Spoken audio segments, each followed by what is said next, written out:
অবশেষে জঙ্গলে ফিরে গিয়েছে বাঘ। উত্তর বৈকুণ্ঠপুর সংলগ্ন জঙ্গল থেকে মাকড়ি নদী পেরিয়ে আজমলবাড়ি 11 গভীর জঙ্গলে বাঘ ফিরে গিয়েছে বলে জানিয়েছেন মুখ্য বন আধিকারিক নিশা গোস্বামী।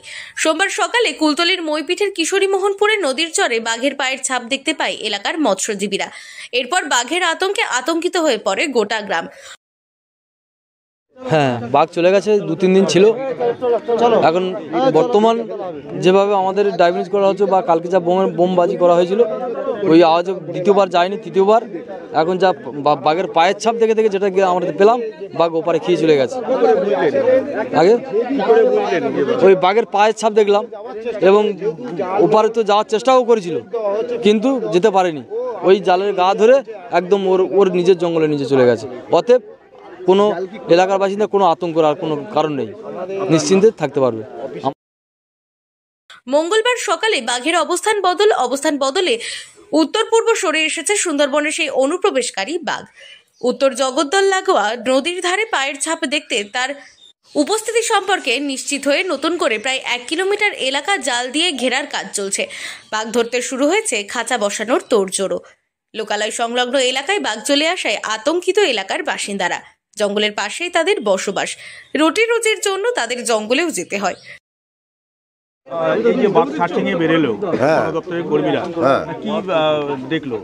ওরা দেখেছে আমাদের প্রথম হচ্ছে 2 সাইডে জাল চেকিং করে দেখলো জালের কোলে আসেনি। তবে মুভমেন্ট একটা ছিল, বাঘ যে এরিয়াতে যেদিক থেকে এসছিল, অর্থাৎ হচ্ছে দক্ষিণ সাইড থেকে এসছিল, ওই দিকে যাওয়ার চেষ্টা করেছিল। যেহেতু ডবল নেট আছে, বাঘ ওদিকে না যেতে পেরে ও আজমলবাড়ি এরিয়া যেটা জঙ্গলের নদী পার হয়ে চলে গেছে। নিশ্চিত হলেন পায়ের ছাপ দেখে। সে ব্যাপারে নিষেধাজ্ঞা আরোপ করেছে প্রশাসন। এলাকার বাসিন্দা লোকালয় সংলগ্ন জঙ্গল নেট দিয়ে ঘিরে ফেলার দাবি জানিয়েছেন। এছাড়াও রাস্তায় যাতে আলো লাগানো হয় তার দাবিও জানিয়েছেন তারা। তারপর দক্ষিণ বৈকুণ্ঠপুর সংলগ্ন জঙ্গলে বাঘের উপস্থিতি টের পাওয়া যায়। সেই জঙ্গল বন দপ্তরের কর্মীরা জাল দিয়ে ঘিরলেও সেখান থেকে পালিয়ে যায় বাঘ। প্রায় 1.5 কিলোমিটার দূরে উত্তর বৈকুণ্ঠপুর সংলগ্ন জঙ্গলে অবস্থান করে। সেই জঙ্গলে বাঘের উপস্থিতি টের পেয়ে জঙ্গল ঘেরার কাজ করে বন দপ্তর। জঙ্গলে খাঁচাও পাতা হয়, টোপ হিসেবে ছাগলও রাখা হয়।